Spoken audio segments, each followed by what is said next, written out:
بسم اللہ الرحمن الرحیم۔ بہلول دانا، جن کی کئی حکایات تو ایسی ہیں جو دل پہ ضرب لگاتی ہیں، اور ان کی کئی حکایات میں سے ایک حکایت میں آپ کے سامنے عرض کروں گا۔ ایسی حکایات کہ جناب بہلول دانا بغداد کے قبرستان میں قبر کھود کے اس میں جا کے پرسکون لیٹ کر سو گئے۔ وقت بادشاہ ہارون الرشید نے اپنے سپاہیوں کو حکم دیا کہ جاؤ جا کے بہلول دانا کو ڈھونڈ کے لاؤ۔ سپاہی گئے بہلول دانا کو ڈھونڈنے کے لیے، بالآخر وہ بغداد کے قبرستان میں مل گئے ان کو، اور سپاہیوں نے نیزے چبو کر بہلول دانا کو قبر سے اٹھایا، اور بہلول دانا غصے میں باہر آ کر غصہ کرنا شروع کر دیا سپاہیوں کے ساتھ۔ سپاہیوں نے ان کی ایک بات نہ سنی، بہلول دانا کو اٹھایا اور سیدھا جا کے بادشاہ ہارون الرشید کے دربار میں جا کے رکھ دیا۔ اور جب وہاں جا کر رکھا تو بادشاہ نے پوچھا، مجھے یہ بتاؤ بہلول دانا، تم میرے سپاہیوں کے ساتھ اتنا غصہ کیوں کر رہے تھے؟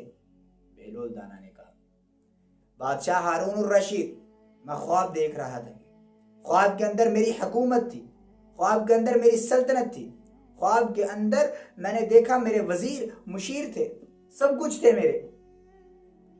جیسے ہی تمہارے سپاہیوں نے مجھے نیند سے اٹھایا، یہ سارا خواب میرا چکنا چور ہو گیا۔ اور جب یہ بات کہی ہارون الرشید مسکرایا اور بہلول دانا کو کہنے لگا، کیا کوئی شخص ایسا بھی ہے جو خواب میں اتنا سنجیدہ ہو جائے؟ بہلول دانا پہلے سپاہیوں کے چہرے کی طرف دیکھا، پھر بادشاہ کے چہرے کی طرف دیکھا، اور دیکھ کر کہنے لگا، میں نے ایک خواب دیکھا، جب میری آنکھ کھلی وہ خواب سارا چکنا چور ہو گیا۔ اس خواب کے اندر میری سلطنت تھی، میری حکومت تھی، میری بادشاہت تھی، میرے وزیر تھے، میرے مشیر تھے، میرے سپاہی تھے، اور جب بھی آنکھ کھلی یہ سارا خواب چکنا چور ہو گیا۔ لیکن اے بادشاہ، اے ہارون الرشید، یاد رکھنا، اور جب تیری آنکھ بند ہوگی، جب تو مرے گا، تو دنیا سے جائے گا، تیری حکومت بھی ختم ہو جائے گی۔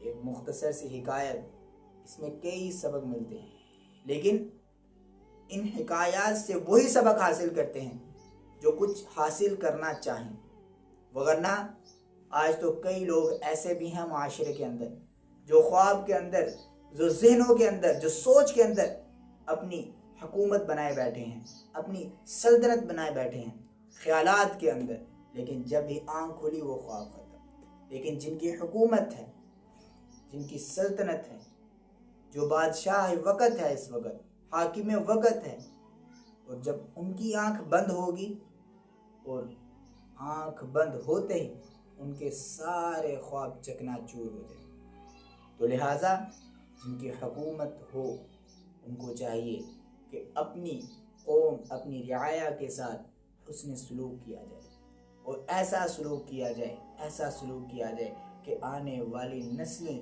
پرانی حکومت کے بارے میں ان آنے والی نسلوں کو فخر سے بتایا جائے۔ یاد کرو سلطنت عثمانیہ کو، 600 سالہ سلطنت جس نے قائم کی، اور اس 600 سالہ سلطنت کے اندر کیسا دین عروج پر تھا، اسلام کا بول بالا پورے ڈنکے کی چوٹ پر تھا، پوری دنیا کے اندر اسلام کے نام سے اور مسلمان سلاطین کے نام سے کفار لرزتے تھے۔ لیکن آج وہ چیز نہیں، آج وہ بات ہرگز نہیں۔ کیوں نہیں؟ جیسے اعمال ہوں گے ویسے حکمران ہوں گے۔ اپنے اعمال درست کریں، ہمارے اعمال درست ہوں گے، ہمارے حکمران درست ہوں گے۔ اللہ رب العزت سے دعا ہے، اللہ رب العزت عمل کی توفیق عطا فرمائے۔ جزاک اللہ خیر۔